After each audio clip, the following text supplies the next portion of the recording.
الحمدلله و الصلاة و السلام علی رسول الله. اما بعد، برادر سوال نمودند که بعد از ادا شدن نماز و بعد از سلام دادن این استغفر الله که ما میگوییم تا کدام درجه یعنی صحیح بودنش ثابت شده است و آیا از رسول الله این عمل ثابت شده است و چند مراتب استغفر الله گفته می شود؟ البته بعد از این که انسان از نمازش سلام می دهد، از نماز فرضی به دو طرف راست و طرف چپ، در این حالت دو نمود ذکر از سنت صحیح رسول اکرم صلی الله علیه و سلم ثابت شده است. یکم نمودش خیلی که در سنن و مسند ثابت شده است. رسول اکرم صلی الله علیه و سلم بعد از نماز 3 مراتب استغفر الله میگفتند: استغفر الله، استغفر الله، استغفر الله. و بعد از این میگفتند: اللهم انت السلام و منک السلام تبارک ربنا و تعالیت ذا الجلال والاکرام. و بعد از این: اللهم لا مانع لما اعطیت ولا معطی لما منعت فضل الجد منك جد. اللهم اعنا على ذکرک و شکر و حسن عبادتک. این دعایی که رسول اکرم صلی الله علیه و سلم به صحابگان تعلیم داده بودند.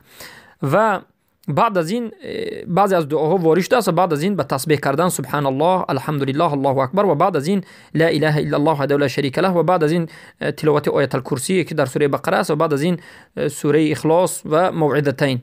بارک الله فیکم. و این چنین بعد از سلام دادن به جای استغفر الله، الله اکبر هم آمده است.